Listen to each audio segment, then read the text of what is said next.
Hi guys, welcome to current affairs funda. दोस्तों, आप सभी को पता होगा कि RRB officer scale 1, office assistant और साथ में स्केल 2, स्केल 3 इनके लिए रिक्रूटमेंट निकला हुआ है। तो बहुत सारे लोगों की एक क्यूरी ये आ रही है कि हमें प्रेफरेंसेस किस तरीके से देनी चाहिए, हमें फायदा वहां पर कैसे मिलेगा, अगर हम प्रेफरेंसेस डालेंगे तो क्या नुकसान हो सकता है। तो उन चीजों के बारे में थोड़ा सा हम यहाँ पर डिस्कशन करेंगे। लेकिन शुरू करने से पहले एक चीज आपको बता दूं कि अगर आप ऑफिसर स्केल 1 या ऑफिस असिस्टेंट की तैयारी कर रहे हैं तो एक फ्री मॉक टेस्ट ये वाला अवेलेबल है ऑलिव बोर्ड का। आप इस फ्री टेस्ट को जरूर दें। इसका जो क्वांट और रीजनिंग का एनालिसिस है वो मैं चैनल पर अपलोड कर दूंगा वीडियो फॉर्मेट में।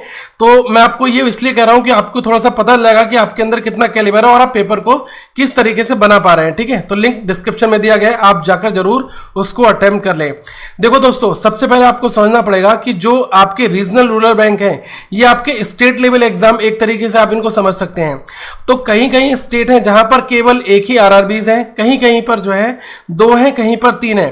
पहले बहुत सारे आरआरबीज हुआ करते थे, लेकिन बाद में जब अमलगेशन हुआ तो उसके बाद में इनको जो विलय करके कम आरआरबीज हो गए। तो आप ये देख सकते हैं कि उत्तर प्रदेश में केवल 3 आरआरबीज है। ओके, तो राइट नाउ अगर मैं कुछ और स्टेट की बात करूं, जैसे कि राजस्थान है, यहां पर 2 हैं, बड़ौदा राजस्थान क्षेत्रीय ग्रामीण बैंक और राजस्थान मरुधर ग्रामीण बैंक। तो तमिलनाडु में 1 है। ठीक है, तो जैसे मैंने बताया कि कहीं पर 2 हैं, कहीं पर 1 है। आप देख सकते हैं उत्तर प्रदेश और वेस्ट बंगाल यहां पर 3 है। ठीक है, तो मुद्दा यहीं पर आएगा कि लोगों को एक वाले में तो वही चूज करना है ऑब्वियसली, जहां पर 2 और 3 है वहां पर वो और बेस्ट प्रेफरेंसेस में क्या क्या चीजों का ध्यान रख सकते हैं।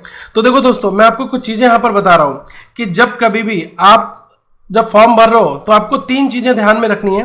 पहली चीज कि जिस आरआरबी जिसको आप चुन रहे हैं क्या उसकी ब्रांच आपके डिस्ट्रिक्ट में है, ये सबसे आपकी मोस्ट प्रायोरिटी होनी चाहिए। ठीक है, अगर आप इस चीज को ध्यान में रखोगे तो आपको बड़ा फायदा होगा, क्योंकि आरआरबीज में आप सभी को पता है कि हम बहुत दूर अगर चले गए तो हमारा उसी हिसाब से फिर अकोमोडेशन वगैरह भी हो जाता है।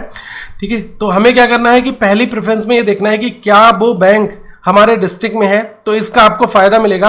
अगर डिस्ट्रिक्ट में होगी तो ऑब्वियसली आपको अगर ज्वाइनिंग मिलती है तो वेल एंड गुड, सबसे ज्यादा फायदा तो आपको वहीं पर मिल जाएगा। दूसरी चीज आपके मन में ये पॉइंट रहना चाहिए कि जो सीट अवेलेबिलिटी है वो कितनी कौन सी बैंक में दी गई है। ओके, तो पहले प्रायोरिटी आप रखो डिस्ट्रिक्ट को, भले ही अगर वैकेंसीज कम है फिर भी आप अपने डिस्ट्रिक्ट को सबसे ऊपर रखना। जो आपके डिस्ट्रिक्ट में बैंक हो आरआरबीज उसको आप प्रायोरिटी देना। उसके बाद अवेलेबिलिटी ऑफ द सीट्स। ठीक है, जो आपकी जो बैंक में कितनी कितनी सीट वहां पर दी गई हैं। ओके, तो उसको आपको ध्यान में रखना है। तीसरा पॉइंट आपका आ जाता है कैरियर ग्रोथ। ठीक है, देखो यार, कैरियर ग्रोथ की जो अगर मैं बात करूं तो ये कहीं ना कहीं पर टाइम टेकन है, और जैसे जैसे आप बैंक में इन्वॉल्व हो गए वैसे वैसे चीजें आने वाले टाइम पे बढ़ेंगी। और कैरियर ग्रोथ मुझे लग रहा है कि ये बहुत बड़ा मुद्दा तो नहीं है, लेकिन कहीं ना कहीं पर ये आपकी कैपेबिलिटी के ऊपर भी डिपेंड करता है कि आप कितने ज़्यादा कैपेबल हैं। तो ये तीसरे वाले पॉइंट को तो अभी आप साइड में रख दो, लेकिन ऊपर के जो 2 जरूरी पॉइंट हैं, अब जैसे क्या है कि आपके अगर मैं एक यहाँ पर एग्जाम्पल ले लूँ, ठीक है, सिंपल सी बात है, अगर मैं उत्तर प्रदेश का एग्जाम्पल लूँ तो Baroda UP bank, Aryavart bank, ठीक है, और प्रथमा यूपी ग्रामीण बैंक, अगर आपके डिस्ट्रिक्ट में इसमें से प्रथमा यूपी ग्रामीण बैंक है तो आप इसको पहली प्रायोरिटी दे दो। उसके बाद आप ये देखो कि और कौन सी पास में है, ठीक है, या फिर जो सीट्स है, नंबर ऑफ वैकेंसी है वो किसमें कितनी दी गई, तो उसके बाद आप उसको दे सकते हो। लेकिन जो पहला आपका फोकस होना चाहिए वो कहीं ना कहीं पर दोस्तों इसी पॉइंट के बारे में होना चाहिए। इससे आपको अभी तो लग रहा होगा कि यार क्या ये खास मैटर करता है, लेकिन जब आप एक बार जॉब स्टार्ट कर दोगे तो आपको अपने डिस्ट्रिक्ट की उपयोगिता समझ में आएगी कि आप अपने घर से रहकर भी जो है अपने ऑफिस जा सकते हो। लेकिन कहीं ना कहीं पर अगर आप सपोज करो कि आप रहने वाले हो इलाहाबाद के, ठीक है, और आप आ गए इधर मुरादाबाद में, ठीक है, तो फिर आपको भाई अप डाउन समथिंग ट्रेन वगैरह और मंथली बेसिस पर या फिर आपको जाना पड़ेगा, या फिर आपने प्रायोरिटी दी कि इलाहाबाद में ही कोई बैंक है तो आप अपने लोकल रीजन में रहोगे। तो इस चीज़ का हमें ध्यान रखना पड़ता है। कभी कभी हम इन सारी चीज़ों को दरकिनार करके छूट जाते हैं, भूल जाते हैं। लेकिन मैं आपको बता दूं, और एक चीज़, हाँ, आपके मन में और सवाल आ रहा होगा कि जैसे जो नंबर ऑफ वैकेंसीज हैं, ओके, तो हमें टॉप बैंक कब मिल पाएगी, कितने नंबर ऊपर आने चाहिए। तो पहले आप ये सोचो कि जब कोई भी रिक्रूटमेंट होता है तो उसमें नंबर ऑफ एस्पेरेंट जो है भाग लेते हैं, अपना अपना प्रदर्शन करते हैं, अपने अपने जो मार्क्स लेकर आते हैं।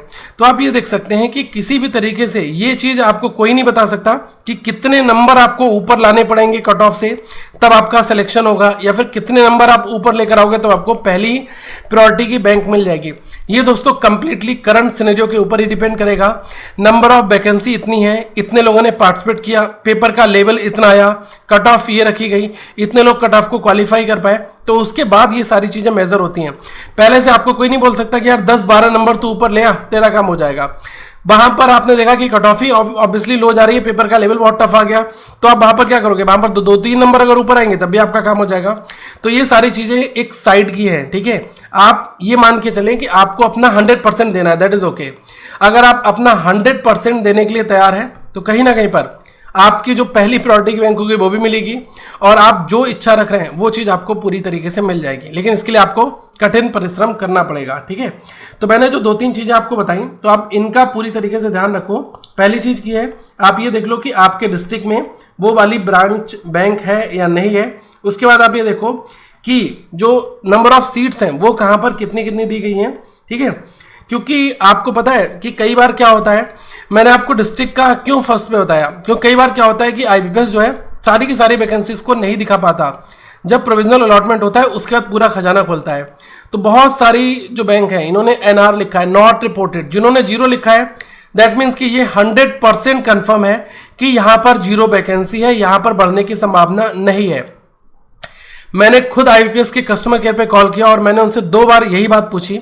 मैंने कहा मैम जहां पर 0 वैकेंसी है तो हो सकता है कि अगले फाइनेंशियल ईयर में जब तक रिक्रूटमेंट हो तो वहां पर इनको अपडेट करके दे दिया जाए। उन्होंने कहा नहीं, ये जो 00 वैकेंसीज आई हैं या फिर जहां पर 0, 1 है, 2 है, ये 100% कंफर्म वैकेंसीज हैं और इनके अगेंस्ट में इंक्रीमेंट वैकेंसीज में नहीं होगा। तो आप पहले तो अपने दिल से ये वाली बात निकाल दो।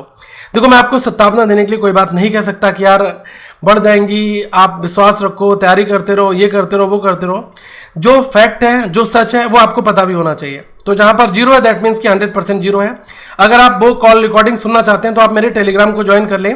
टेलीग्राम पर ज्वाइन करने के लिए आप सिंपल सर्च करें करंट अफेयर्स फंडा, आपको हमारा टेलीग्राम चैनल मिल जाएगा और वहां पर मैंने वो रिकॉर्डिंग भी डाल रखी है जिसमें मैंने उनसे नंबर ऑफ वैकेंसीज और इससे रिलेटेड जो है चीजें पूछी थी। ओके, मैंने खुद कॉल किया था, सेल्फ कॉल है ये, मेरे नाम से ही वहां पर दिखेगा विकास, ठीक है। तो आप वो चीज वहां पर देख सकते हैं। तो मैं जैसा आपको बता रहा हूं ना कि अभी स्टार्टिंग में अगर नहीं हुआ होगा, ठीक है, नहीं वैकेंसीज अपडेट हुई होंगी तो भाई प्रोविजनल अलॉटमेंट होने के बाद अपडेट कर देता है बैंक, लेकिन जहां पर 0 वहां पर 0 ही रहेगा। तो आप पहली प्रायोरिटी डिस्ट्रिक्ट को ही दो, उसके बाद आप वैकेंसीज देख लो, उसके बाद आप अपना बाकी पैरामीटर देख सकते हैं, ठीक है। और जिन लोगों ने भर दिया है फॉर्म तो अब तो वो कुछ नहीं कर सकते हैं, लेकिन जिन्होंने नहीं भरा है उनके पास एक मौका है, वो जाके कर दें, ठीक है। और कुछ एनालिसिस आपको भी करना होगा। और मैं यहाँ पर ये कहूँगा कि ये मत देखो यार कि कौन से क्वार्टर में किस कंपनी को प्रॉफिट हो रहा है, कौन सी बैंक जो है प्रॉफिटेबल जा रही है, ऐसा कुछ नहीं है। अगर आप वहाँ पर जा रहे हो आपको सैलरी ऑब्वियसली मिलेगी, आपको काम करना पड़ेगा। कुछ प्रोस एंड कॉन्स मैंने देखे हैं, बहुत सारे स्टूडेंट्स जो हैं ऑलरेडी वर्क कर रहे हैं, उन्होंने बताया है कि मतलब एक तरीके से जो गवर्नमेंट स्कीम्स होती हैं, ओके, तो उन्होंने थोड़ा सा इस चीज़ की ओर अंदेशा अपना किया कि जो टॉप लेवल मैनेजमेंट है या फिर हम कहें कि जो बड़ी हायरार्की है, जो गवर्नमेंट के प्लान्स होते हैं, ठीक है, जो गवर्नमेंट की स्कीम्स होती है उनको इम्प्लीमेंट करवाने में वो थोड़े से लेजी रहते हैं। ये उन्होंने थोड़ा सा ड्रॉबैक बताया, ठीक है।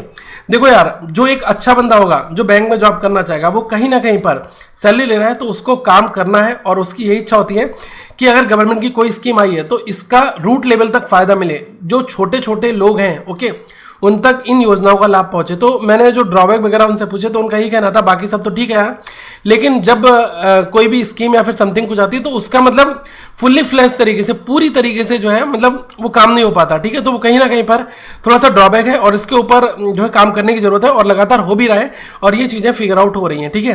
तो आपको ये नहीं जाना है कि क्या प्रोसेस, क्या कौन से, क्या कैरियर के बारे में वहाँ पर क्या चीज़ होगी। हाँ, ये जरूर है कि अगर आपके अंदर पोटेंशियल है, आपके अंदर कैपेबिलिटी है, तो आप अपने कैरियर को 0 लेवल से काफ़ी ऊपर ले जा सकते हैं, ओके। तो बस चॉइस आपकी है, आपको लगातार लर्निंग करनी है अपनी लाइफ में। ये नहीं कि एग्जामिनेशन क्वालिफाई हो गया तो साइड में किताबें कॉपी हटाकर रख दिया। अब आपकी स्टार्ट हो जाती है प्रोफेशनल लर्निंग। तो आप जितना ज़्यादा प्रोफेशनल बिहेवियर अपना रखेंगे, अपने आप को अप टू डेट रखेंगे, तो उतनी ही लाइफ में आपको चीज़ें आगे अचीव होती जाएंगी, ठीक है। तो दोस्तों ये छोटी छोटी चीज़ें, 2-3 चीज़ें जो मैं बता रहा हूँ, ये आपके कैरियर के लिए काफ़ी ज़्यादा इंपॉर्टेंट है। तो आप इनको इतना भी ज़्यादा हल्के में मत लो कि यार इनसे कोई लेना देना नहीं है। हाँ, ये जरूर है कि आप जैसे जैसे अपना टाइम बैंक में गुजारोगे वैसे वैसे आपको सीखने को काफ़ी कुछ मिलेगा। और एक चीज़ मैं आपको और बताना चाहूँगा, जैसे कुछ लोगों ने कहा कि हमारे यहाँ पर अगर 0 वैकेंसी है तो हम क्या करें। मैंने आपको बताया कि आप या तो कर सकते हो कि IBPS के जो अगले एग्जाम्स हैं उनकी तैयारी करो, PO क्लर्क की, वहाँ पर वैकेंसी आएगी, क्योंकि जो IBPS में है वो सारी नेशनलाइज बैंक है और उनकी ब्रांचेस हर एक डिस्ट्रिक्ट हर एक जगह जगह पर बनाई गई हैं, तो वहाँ पर रिक्रूटमेंट 100% आपके स्टेट में होगा, लाइक केरला, कर्नाटका और जो झारखंड है। ठीक है, अब एक चीज़ आपके मन में सवाल आ रहा होगा कि क्या मैं दूसरे स्टेट से अप्लाई कर दूं। देखो दोस्तों, दूसरे स्टेट से आप अप्लाई तो कर दोगे, आप स्टेट 1 में रहने वाले हो, आप इतनी दूर स्टेट 2 में आओगे, लेकिन यहीं पर आपको अपना सारा का काम करना पड़ेगा, लाइक आपको यहीं पर रहना पड़ेगा, यहीं पर आपकी जॉब होगी। कोई भी स्विचिंग नहीं है कि आप इस स्टेट से दूसरे स्टेट की RRBs में चले जाएं, ऐसा कोई भी प्रोविज़न नहीं है। दोनों की दोनों चीज़ें अलग अलग है, ज़मीन आसमान का फ़र्क है दोनों में। ठीक है, ये स्टेट के बीच में आप मान के चलें कि बहुत बड़ी दीवार है और आप इस बैंक से ट्रांसफ़र होकर इस बैंक में नहीं जा सकते। अगर आप इस राज्य से इस राज्य में आ गए तो आपको यहीं पर सर्वाइव करना पड़ेगा, यहीं पर रहना पड़ेगा। और अगर आप तैयार हैं इस चैलेंज को एक्सेप्ट करने के लिए तो आप इसको ज्वाइन कर लो। एक मैं पर्सनल सजेशन आपको और दूंगा, जैसे सपोज करो कि अगर हमारे पास कुछ नहीं है, ठीक है, तो आज के समय में अगर कोई अपॉर्चुनिटी मिल रही है, ठीक है, तो हमें उसको सोचना चाहिए उसके बारे में। तो मैं ये कहना चाहूँगा कि अगर आपके अंदर कैलिबर अच्छा है तो आप ज्वाइन कर लो, और आपको अगर लग रहा है कि आपके पास और बेहतर अपॉर्चुनिटी आगे आती है तो आप रिजाइन दे देना। ठीक है, कोई प्रॉब्लम नहीं थी। जो नोटिस पीरियड है या फिर जो बॉन्ड है वो आपको ब्रेक करना पड़ेगा, उसका आपको अमाउंट पे करना पड़ेगा। लेकिन अगर आप ये भी देखें ना यहाँ पर कि अगर आपका अभी RRB में हो जाता है सिलेक्शन, उसके बाद आप SBI PO में अगर आपकी नौकरी लग जाती है तो आप इसको छोड़कर इसमें स्विच कर सकते हैं। अगर आप दूसरे स्टेट में जॉब करने के लिए तैयार हैं तो आप बिल्कुल जा सकते हैं। ठीक है, इसमें कोई रोक टोक नहीं, कोई बाउंडेशन नहीं, बिल्कुल एज अ रेगुलर कैंडिडेट की तरह आपको ट्रीट किया जाएगा, इसमें कोई भी रिस्ट्रिक्शन नहीं है। ठीक है, मैं आपको बता रहा हूँ, नोटिफिकेशन में आप पढ़ लोगे, सब कुछ नॉर्मल है, लेकिन आपके अंदर आपको खुद से डिसाइड करना है क्या आप रूरल एरियाज में पोस्टिंग के लिए तैयार हो, क्या आपको फिक्स सैलरी जो वहाँ पर मिलेगी आप उसके हिसाब से अपना जीवन यापन कर पाओगे, क्या ऑफिस असिस्टेंट की जो सैलरी मिलती है उसमें क्या आप अपना जीवन यापन दूसरे स्टेट में जाकर, अपने स्टेट से बाहर जाकर कर सकते हैं। अगर आप कर सकते हैं तो बिल्कुल आप अप्लाई करें अदर स्टेट में, जहाँ पर अगर आपको हिंदी लैंग्वेज आती है तो आप जाकर अलग अलग जगह पर अप्लाई कर सकते हैं। लाइक हिंदी की अगर बात करें तो यूपी में हर एक ब्रांच, हर एक जगह पर हिंदी का प्रोविज़न है, तो वहाँ पर आप अप्लाई कर सकते हैं। वैकेंसीज भी काफ़ी ज़्यादा हैं, तो आप देख सकते हैं अपना विवेक से अपना डिसीजन लेकर। अगली वीडियो में हम फिर मिलेंगे। सो थैंक यू गाइस, प्लीज़ इस वीडियो को आगे शेयर जरूर करें और ये जरूर ध्यान रखें कि जो सिलेक्शन होगा वो आपकी खुद की मेहनत से होगा, नंबर ऑफ वैकेंसी से सिलेक्शन नहीं होता है। और ये भी नहीं होगा कि यार कोई पर्सन अगर दूसरे स्टेट में आ जा रहा है तो उसकी जॉब वो ले जा रहा है, ऐसा भी नहीं है। आप ये मान सकते हैं कि हाँ, आपको मेहनत दूसरों से ज़्यादा करनी है, अपने आप को आगे ले जाओगे तभी आप कुछ सफल देख पाएंगे। तो यहाँ पर कुछ प्लेलिस्ट है, आप इनको देखो और हमारी सीरीज चल रही है उसको भी कंटिन्यू कर लो। So thank you, have a good day to all of you once again.